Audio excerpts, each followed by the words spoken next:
తీసుకోండి. ఏమండి, మీకు గుడ్ న్యూస్, మీరు తండ్రి కాబోతున్నారు. ఏంటండి అంత సంతోషకరమైన వార్త చెప్తే కనీసం కంగ్రాట్స్ చెప్పరే? కంగ్రాట్స్ గీత.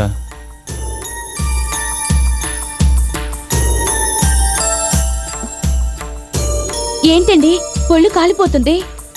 అవును గీత, కొన్ని రోజుల నుండి జ్వరం వస్తుంది. అయినా నాకు మాట మాత్రమే చెప్పలేదేంటండి? జ్వరమే కదా అని చెప్పలేదు, మందులు వాడుతున్నాను, తగ్గిపోతుందిలే. కొద్దిగా నీరసంగా ఉంది. అమ్మా అమ్మా, ఏమైంది రత్తాలు? ఈ మధ్య నువ్వు పనికి రావట్లేదేంటి? మా ఆయన చచ్చిపోయిండమ్మా. ఏమైంది? ఎలా చనిపోయాడు? కొన్నాళ్ళ నుండి జ్వరం విరోచనాలతో బాధపడుతున్నాడు. బరువు కూడా చాలా తగ్గిపోయాడు. పెద్ద డాక్టర్ దగ్గరికి తీసుకెళితే అదేదో భయంకరమైన రోగం అని చెప్పాడు. దాని పేరు ఎయిడ్స్ అట. ఆడు చెడు తిరుగులు తిరిగి ఈ రోగం తెచ్చుకున్నాడంట. అది నాకు సోకే అవకాశం ఉందట. నాకు భయంగా ఉందమ్మా. ఆ వ్యాధి నీకు వచ్చే అవకాశం ఉంది. అయినా బాధపడకు, డాక్టర్ గారిని కలిసి పరీక్షలు చేయించుకో. ధైర్యంగా ఉండు. అలాగేనమ్మా, వస్తాను. ఏమండి, రేపు డాక్టర్ రామ్ గారిని కలవండి. అసలే మనం పెళ్లికి వెళ్ళాలి. సరే. కొన్నాళ్ళ నుండి జ్వరం విరోచనాలు అయినాయి. తర్వాత బరువు బాగా తగ్గిండు. పెద్ద డాక్టర్ దగ్గర తీసుకుని పోతే ఏదో భయంకరమైన రోగం వచ్చిందంట. దాని పేరు ఎయిడ్స్ అట. మళ్ళీ కలుస్తాం సార్. ఓకే, వస్తాను sir. Take care Naveen. Okay sir. Hello doctor.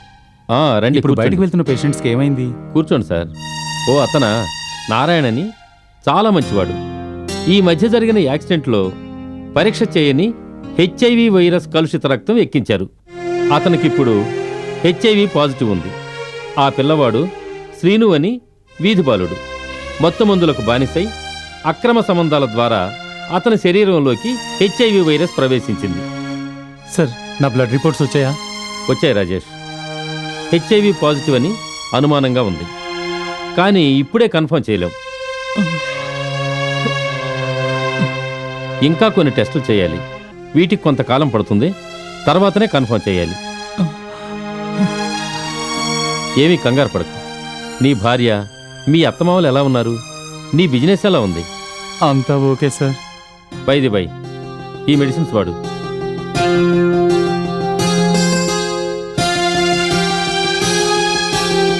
ఎందుకైనా మంచిది, గీతకు కూడా హెచ్ఐవి టెస్ట్ చేయించు.